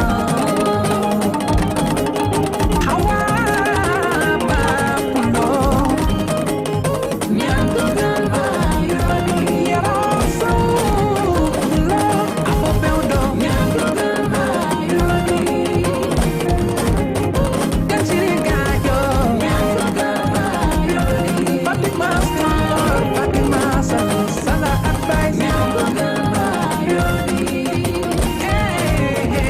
DJ du arjanta do ma yoda ma so ñanto da yoda da do pilento ansa tilelo wal derendo wude ma yoni da do pilento d'habitude yenn son yi su neexee gars yi dañ naan bis ah oui moom doyul ñu mais franchement. c'est magnifique ça ce son. Yeah, c'est cool. Chapeau. C'est dope. Ouais, tu as vu li mooy ñantugal. Yeah, c'est magnifique. J'ai pris rythme bi nga xam ne. ñantugal mooy signifier lan ci. ñantugal mooy sañse. 5-5 quoi jaay lu mu sol li nga nii xam ne moom nga 5-5. sañse, tu vois. Ok. Donc ça parle de ça quoi. Kaana day soxla. Et c'est important parfois jël li nga xam ne mooy rythme bi nga xam ne moom lañ tàmm di dégg mooy mbalax bu saf bi. boole ak li nga xam ne mooy pulaar bi. Moi j'ai fait les deux trucs mixé ko et ça a donné ñantugal. Super, super. Yeah. Elle s'appelle Fatima, connectée depuis la régie au niveau de la TFM. Donc, suñu tukuleur la donc moom nee na. Ku baax. Voilà, Fatima, elle Ku adore baax. bien sûr Kane Diallo. Ku baax, ku Nee na baax, puis ku tey baax. lii moom sama émission la. Ah oui, ça c'est voilà, sûr. Voilà. Nee na toute la semaine daf ko nar a teg. Ouais, kon clip dem. bi. Ayca Voilà, képp kuy tukkuleur voilà envoyé message ñu jàllale lire ce message yi ah. Voilà. En direct ah tey yéen moom émission bi ah ayca. Donc chapeau ah di la wax Dafa ne c'est dope lii moom pii. Waaw. est-ce que kan tamit foog ñu yóbbu ko Saly ah. Ouais. Mais avec plaisir d'ailleurs j'ai mais am naa fa benn fans club bu fa commencé di màgg bu baax. Ah bon? Ah oui, Ah Saly bon? oui bien sûr Mbour. Donc muy Mbour di nuyu waa Kaolack. Ah di nuyu aussi waa Thiès. Ah di nuyu fi ma jóge aussi muy waa Podor. Podor. Et ñu ngi waajal aussi benn tournée bu extraordinaire boo xam ne nag ñu ngi koy waajal fii tournée nationale. Au Sénégal mais nag ou dañ bien? koy démarrer fi nga xam ne mooy suma cosaan muy Fouta. Ok. Incha allah. kon Kane Diallo si single bi nga xamante ne génne nga ko ak clip bi da ngay waaj benn tournée boo xamante ne fii Sénégal nga koy defee te balaa ngay def tournée bi sa dëkk ngay commencé Fouta. waaw béy si say weewu tànk c'est très important damay waajal tournée boo xam ne c'est à la demande générale ah. Ok. démb dama toog mu am ku ma woo nee ma kan suñu waa dëkk de vraiment dañ la soxla et ku ñu xam la macha allah et ma raccroché am ñeneen aussi ñu ma woowaat am ñeneen ak ñeneen ñu ma woowaat ma ne jot na nag kon ñu def tournée nationale. Super. xam nga commencé de Saint-Louis jëm kaw incha allah mais nag ça va pas être évident parce que tournée dafa metti waaw mais nag dinañ def suñu kéemtalaay kàttan def quelques villes yoo xam ne vraiment dinañ fa def ay show yu neex. mais ak dëkk bi nu mu dëgëree fan yi est-ce que tamit di nga bàyyi xel si yenn prix yi parce que yenn régions yi dafa am ay réalités aussi donc souvent dinañ bëgg tamit ñëw say soirée mais les moyens du bord ne sont pas là pour ñëw assister Ouais, soirée on va s'adapter. Kane Diallo ou bien concert u Kane Diallo. on va s'adapter parce que man musuma def tournée. je l'ai jamais fait musuma def tournée nationale. Ok. bon d'habitude dañ ma doon soxla ci programme. dañ lay fay nga ñëw prester benn région wala benn kii. man xam nga sénégalais yi nag dañ ma tàmmal benn affaire boo xam ne vraiment. dafa neex quoi. mooy loolu quoi non xam nga mais sant yàlla bon mais daal incha allah on va dinañ xool avec les moyens du bord. dinañ essayer xam nañ fi dëkk bi toll xam nañ ni nit ñi bëgg nañ les gens ont envie de s'épanouir et on va essayer on fera di ci tàllal loxo aussi quelques sponsors yi nga xam ne bëgg naa vraiment ñu accompagner ma si bëgg naa ay sponsors ay partenaires yoo xam ne maa ngi ci am ñu ma ci waxtaanal en ce moment là et bu ma ci amee jël ñu xam ne nag Fouta c'est très important ñuy bàyyi xel Fouta les Foutanké ci Sénégal lañ bokk Fouta ci Sénégal la bokk et que c'est très important ñuy bàyyi xel loolu man seen doom laa et que je sais que ni yàlla def na ñoom bëgg nañ ma téye flambeau bi te dama ko téye sax xam nga donc dinaa essayer jéem ba nga xam ne que fi tànk yi nga xam ne foofu la Baaba Maal di jaar tànk yi nga xam ne foofu la Mbasu Ñaŋ di doon jaar tànk yi nga xam ne foofu la artiste Haalpulaar yëpp di jaar ma jaar fa donc je ferai pareil parce que man seen doom la et Inch'Allah on arrive. Alors si cette riche carrière en grosso modo tu as sorti combien d'albums? Bah j'ai sorti seulement benn album. Ouais, j'ai fait une soirée bu ma def sama première édition soirée bu ma def King Fahd Palace. Def des entrées de 50 000, des tables de 1 million et de 500 000 francs. ci laay soog a jaay suma album à 1 million. Et depuis boobu ba tey chaque année je fais des soirées pareilles. def na 2 éditions King Fahd Palace def 2 éditions sur l'esplanade de la 2STV daaw moo nekkoon hommage à Baaba Maal mu nekk soirée bu réussi macha allah. soirée boo xam ne ñu bëri on a regardé ça en direct. ñu bëri dañu doon xalaat sax mu xaw a doy waar et bokk mooy soirée bi gën a neex parce que. si édition yi passé yëpp. voilà si édition yi passé yëpp. vraiment muy soirée bu extraordinaire. J'ai fait première édition j'ai rendu hommage à mon père. Deuxième édition j'ai rendu hommage à mon père Thione Seck. Troisième édition je l'ai pas aw ma kenn ku ma ci def mais ren yéen di ngeen ci gis seen bopp. Inch'Allah. Ren je rends hommage Inch'Allah su yàlla defee jàmm légende bi nga xam ne moo nekk Sénégal. Je rends hommage à une personne boo xam ne qui est très très spéciale pour moi. Je rends hommage à une personne nit boo xam ne Sénégal gi yëpp dañ ko war a jox cër bi mu yellool. Je rends hommage à une personne boo xam ne ni ko yàlla def non ñun ñëpp wan nañ ko gën a mën a njukkal saa yi ñu ko delloo njukkal saa yi ñu ko gisee waaw. L'artiste planétaire. waaw. Youssou Ndour. Merci you. L'artiste Youssou Ndour donc Inch'Allah. soo ko parrainé ce 4e édition bi su ko moomee dafa mel ni tamit waa tous les animateurs de la maison ñoo ko moom tous les animatrices de la maison ñoo ko moom donc ça sera avec grand plaisir accueillir événement boobu gunge la dafa am nu ma koy tuddee merci you.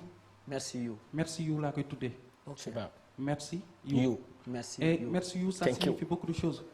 C'est pour dire à la jeunesse, pour dire à tous les artistes, pour dire à tout le monde muy Sénégal Afrique tout le monde que ni Youssou Ndour légende la Youssou Ndour dañ ko war a respecter.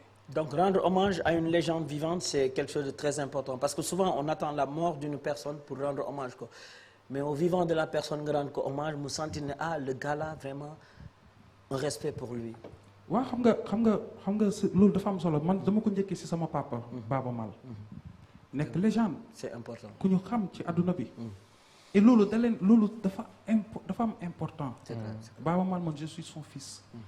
Ren la soirée était vraiment magnifique parce que il était venu et il a vraiment aimé ba pare def ci lu ne ndeysaan donc loolu dafa war a am les ténors de la musique sénégalaise ñoom rek lañu am et ñun dañ leen war a jël teg leen ci kaw ku leen jéem a tuutal ñu yëkkati leen ci kaw buñ ci bañ dara et c'est très important loolu il faut rester catégorique sur ça. C'est vrai. Alors Pathé bu Youssou Ndour Saint-Louis le staff ñi nga xamante ne monsieur Maodo ñooy gunge grand bi yéen a ngi dégg message bu important bi nga xamante ne suñu frère Kane Diallo lancé na ko donc vraiment j'espère que vous allez épauler ce monsieur cet artiste bien sûr qui aime l'excellent boulot que l'artiste planétaire est en train de faire pour le Sénégal pour l'Afrique et le monde entier. man avant ñuy clôturer am na benn son boo xamante ne gars yi ñoo ngi message via le 77 244 22 22 nee nañ Kane Diallo mënul dem te mayu ñu Pharomène fierté. Voilà.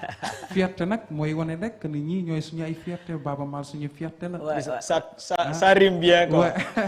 Aïcha, si c'est bon, ñu play ko. Il y a Daba Sall, Chéri Pape bien sûr qui nous fait un petit coucou Daba Sall. Aïcha. Pharomène, let's go. Oui, son bu neex. Thiaba ñu ngi lay may son. Thiaba Sall, Chéri Pape jëlal son bi. Thiaba. Ndeysaan. Aïcha ñu dem li dafa neex waay. maa ngi koy may Fatima. Fatima jëlal. ku muy bingel pulo.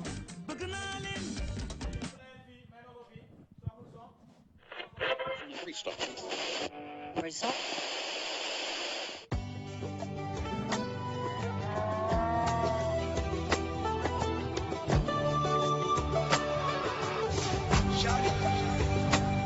Pular wani farome. Pular wani farome. Pular wani farome. Pular wani farome. Komi pulo, komi bingel pulo. Pular wani farame. Komi pulo, komi bingel pulo. Pular wani farame.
Gâté, hein? On a une vraie star ici dans la maison. Hein? Aïcha, 1h30 minutes de show.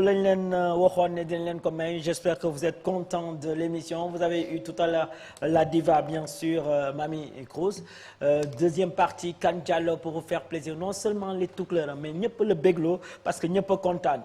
À la régie, Fatima Begna. J'espère que nous battre. Après le numéro de nous battre. Et oui, Evelyn Bega. Pas Maguette, nous sommes déjà fait le bar. Gars, content de Pas Maguette. Max. Spécial. Il est bien. Pas Maguette manque de nous Fatima. TFM, c'est ma maison. Muntaga aussi. Muntaga aussi. Vraiment vieux Diouf. Mais bien sûr. Bien sûr, vieux Diouf nekk na nit koo xam ne aussi ba may soog a door vraiment dafa jàpp ci sama carrière bu baax. Mais vieux xam nga lu mu gën a bëgg est-ce que.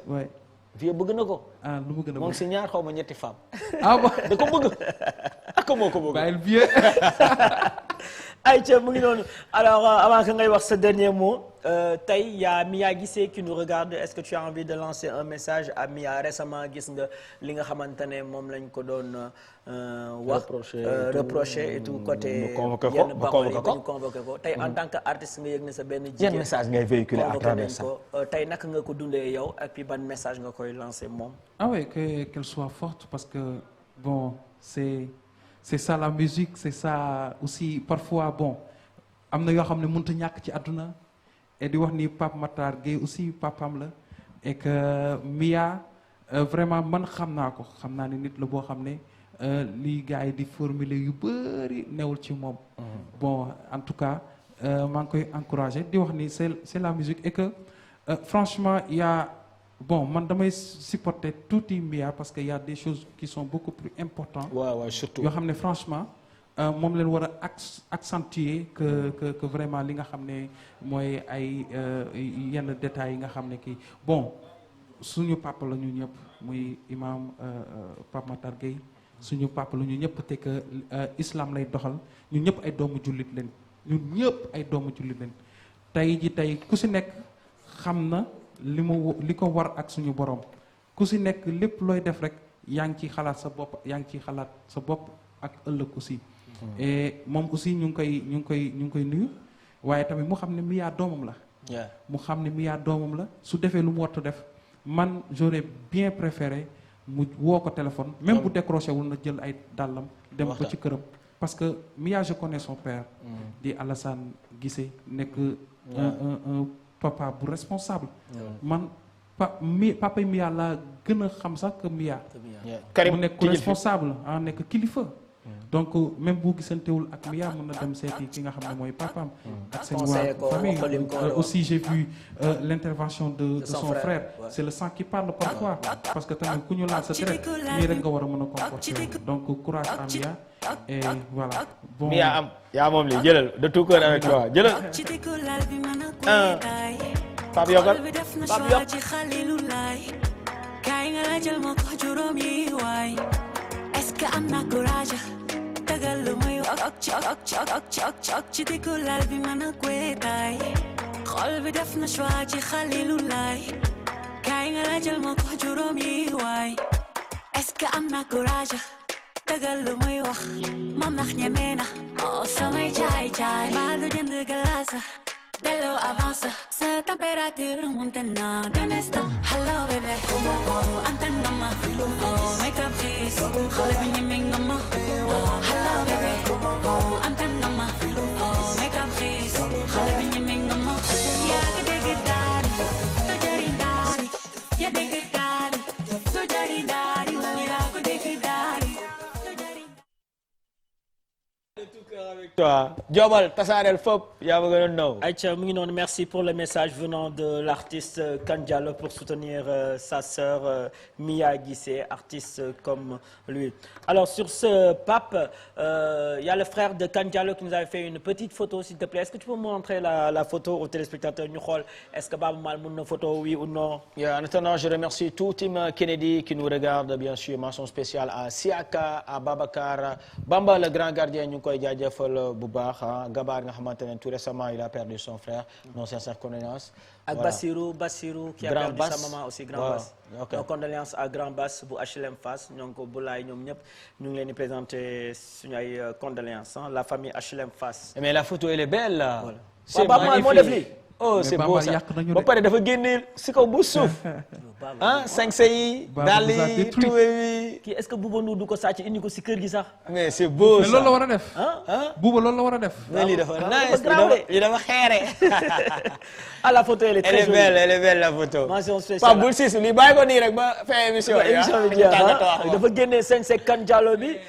sañse Mami Cruz bi sañse ji bi ak voilà c'est magnifique c'est beau c'est magnifique ça gars yi kontaan nañu Aïcha donc am na suñu benn technicien caméraman de la maison tamit am na benn avis bu muy def soo ñu ko mënee may très rapidement Cheikh Moussa Kouma bien sûr qui a quitté son Darasu qui est à la cité Mamora depuis le 28 avril gisuñu ko donc su fekkee ne am na benn nit bu ko mën a gis émission PNJ ñëpp a koy seetaan donc voilà mu ngi nii jëmm jaa ngi nii mesdames et messieurs si vous voyez cet enfant bien sûr merci d'appeler sur ces numéros pour que seen parents yi mun si jotaat le plus rapidement possible quand c'est important c'est dans l'émission PNJ Show merci ñëwaatal suñu photo bi s'il te plaît ñu tàggatoo à foofu quels sont les derniers mots de Kane Diallo qu'est-ce que tu as envie de dire juste pour vous dire merci PNJ c'était cool vraiment yéen moom yéen ay xoromu Sénégal quoi man loolu laay wax parce que yéen mënu leen manqué ci dara mënu leen manqué ci dara parce que vous êtes des personnes yoo xam ne artistes yëpp ngeen di jël di leen boole xam nga yor seen puso di ñëw et que vous êtes vraiment super mën li ngeen di def aussi parce que li ngeen di def nii c'est pas du tout facile et vous le faites très bien donc maa ngi leen di remercier sama waa dëkk di remercier aussi Baba mi nga xam ne moom laa fi àndal ak toutes les personnes. Baba c'est le jeune marié il s'est marié l'année passée je pense. oui l'année passée il y a 2 ans. moom est-ce que xam nga Baba moomu njëkk takk jabar dafa waane nag. Baba dafa waane mais. mais suñu waa ji moom. ba léegi Baba am na 2 ans de mariage man ma am 6 ans yow nga am ñaata année de mariage. ah suñu waay ji dafa différence nag. xaaral ma commencé non suñu waa ji moom inshallah. waaw non suñu waa ji 2025 non suñu waa ji moom est-ce que duñ dem si waay. dañ koy boole ak sa soirée annuelle bi xanaa jour boobu nag ji sa waay ñu def réception bi foofu. foofu gis naa fa décor bi nice. non lu extraordinaire laa lay tegal bi. Aïcha merci à Kane Diallo merci vraiment à son merci frère. aussi à la TFM Max à Fatima Muntaga tu vois Djibi Choy mi nga xam ne moom c'est moom sama c'est une personne vraiment spéciale pour moi xam nga et di nuyu ñëpp di nuyu sama waa dëkk waa Ñandaan encore une fois xam nga di nuyu le maire di nuyu ki nga xam ne mooy suñu wasila aussi suñu kilifa muy Serigne Abdourahmane Niane et que di nuyu ñëpp sama waa koñ Parcelles Assainies bàyyiwuma kenn et bandiraɓe Halpularen vraiment je vous love. Ligue des champions bi kan mooy sa équipe. Barça. kon Paris Barça ngay ñaan. te xale bi fu mu toll nii mi ngi toj adduna bi. xale bi. bi dugal tay Lamine non ouais. Aïcha on rêve tous bien sûr d'une grande finale Barça Paris na def tout ba génn ci Inter ba italien yi on sait jamais surprise mun ngeen gis tamit finale Inter Arsenal on sait jamais en tout cas on les supporte et puis bonne chance alors di remercier Pape suñu réalisateur bi parce que nga nekk jeune di def animation parce que PNJ ils sont pas fixes du émission boo xam ne dañuy toog sur place pendant 2 heures de temps dañuy tourner gauche tourner droite DJ bi di xoos fii émission taxaw la déjà invité yi dañuy taxaw tu vois bokkul ak émission yoo xam ne voilà dañuy ràcc ça va na ngeen def ça fait combien de temps nga nekk ci art bi mu ngi góorgóorlu tu vois li émission kaana la quoi da ngay taxaw ñoo dóor li ngay dóor dem donc il faut ñu am ay boy réalisateurs yu soxor xoolal ci biir émission bi lañ photo mu may ñu ko lii dafa rafet même Karim Paco nice gars voilà à la régie di remercier Max Fatima ñi nga xamante ne ils sont derrière saa yu ñu leen indilee jëlee cosaan ñëw ba Almadi jox leen produit bi ñu teg ko donc di leen remercier yéen ñi nga xamante ne yéen ay dooleel émission animateur pëpp bu nekk TFM di leen jox rendez-vous ce lundi PNJ ñu ngi Saly au niveau de l'étage on est là-bas tous les lundis des lundis yoo xamante ne comme si on était samedi donc on est les uniques PNJ DJ yoo xamante ne jour de semaine la ñuy tëgg lundi te ku fa ñëw lundi doo rus parce que da ngaa non samedi lañ nekk wala lundi donc pour toutes ces personnes qui font le déplacement uniquement pour les soirées de PNJ Amour à Saly à l'étage respect et merci pour votre fidélité à l'égard de vos jumeaux. Ce dimanche on est à Thiès à partir de 17h avec Dija qui fera une inauguration bien sûr boutique salon de beauté on invite tout le monde dimanche à Thiès. dama am sama benn groupe Halpulaar muy Abbas bandiraɓe Halpulaar mi totti mon rendez-vous le 4 dimanche 4 par Cannes avec le groupe Halpulaar Abbas le 4 mai inchallah pique-nique bu la ñuy organiser il est bien Brem X aussi il fait un très bon il a un concert pour le 10 bëgg naa vraiment bu ñëw fi aussi toj fi le 4 fan la le 4 c'est au Parc Hann pique-nique la ñuy organiser foofu avec les jeunes Halpulaar donc la marque Halpulaar avec Abbas et tout donc on sera là-bas super donc mu ngi leen di inviter le 4 mai c'est à ne pas rater hein merci c'était PNJ ciao Kane Diallo Mami Cruz bye bye Pégé